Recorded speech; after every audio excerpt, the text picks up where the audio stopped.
o que eu consigo com o meu poder aquisitivo? O que o meu poder aquisitivo consegue adquirir? E faço essa comparação no final do ano.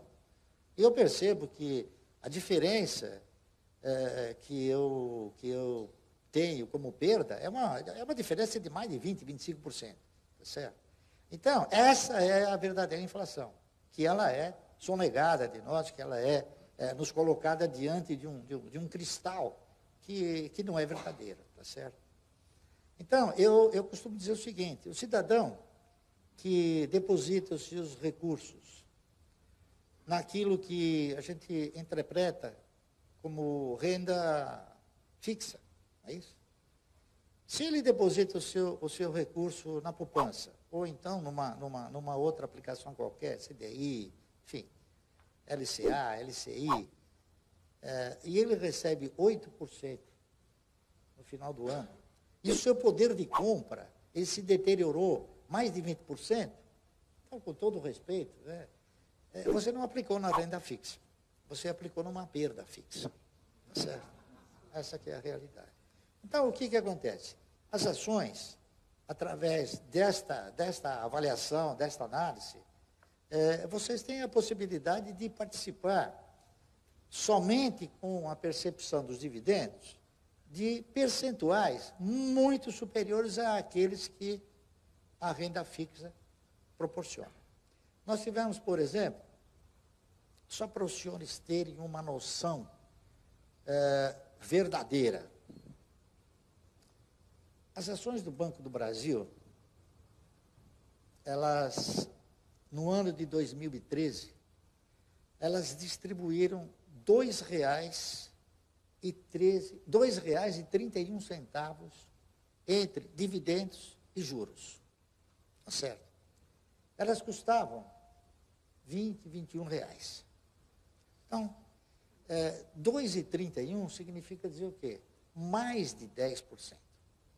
Mais de 10%. Só que, quando você compra uma renda fixa, você comprou aquela renda fixa e morreu lá, tá certo? Quando você compra uma ação, suponha que você tenha comprado a ação do Banco do Brasil, não é isso? A R$ 20. Sabe quanto custa uma ação do Banco do Brasil hoje? R$ 37. No dia, se a memória ainda não me trair, no dia 18 de março deste ano, as ações do Banco do Brasil custavam R$ 18,60.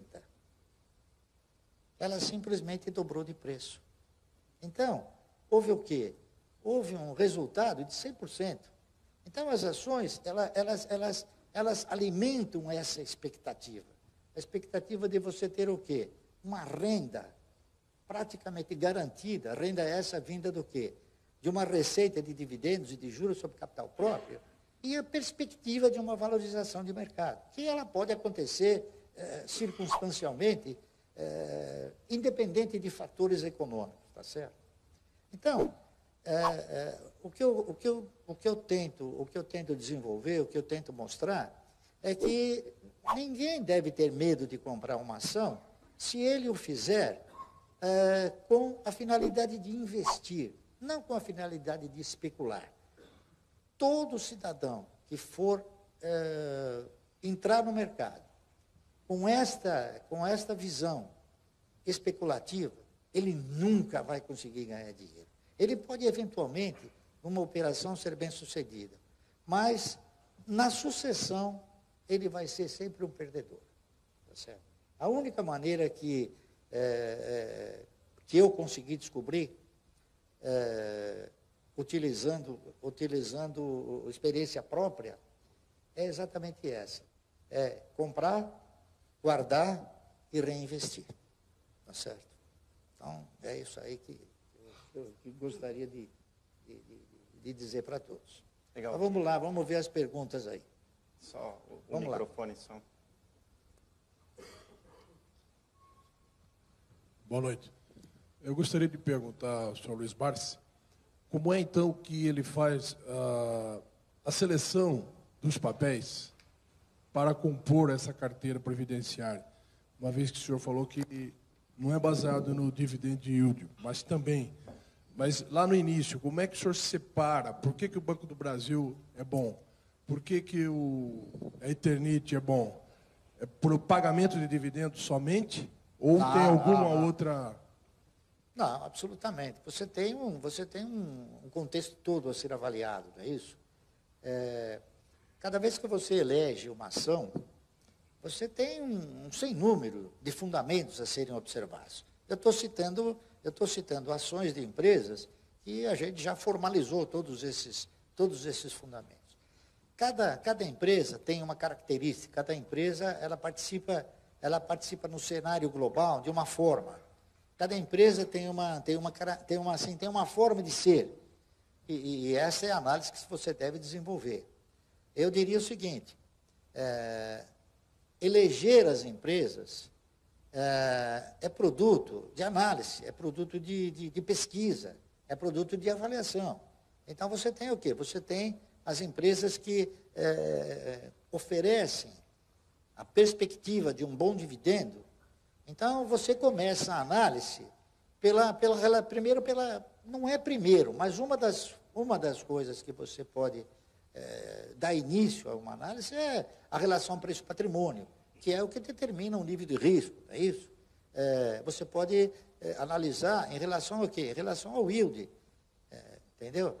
O yield é uma coisa que ele se altera na razão direta de dois fatores. Primeiro, da cotação. Segundo, da distribuição dos resultados. Então, isso é um acompanhamento que precisa ser feito. E esse acompanhamento, evidentemente, nem todos, porque as pessoas trabalham, têm os seus afazeres, não é isso? Então, a pessoa tem que confiar essa pesquisa, essa busca, a um profissional que tenha competência para poder orientá-lo, tá certo? Da mesma maneira que você, quando tem uma dor de barriga, vai no médico, o médico te dá uma receita, você não vai estudar medicina para discutir com o médico o remédio que ele te deu. A mesma coisa é o profissional de mercado. Ele vai falar para você, olha, o momento é este para você formar uma carteira de previdência, por causa do quê? Por causa que a empresa vai te dar um dividendo que possa, evidentemente, competir com as demais opções de mercado e você vai acatar, evidentemente, tá certo?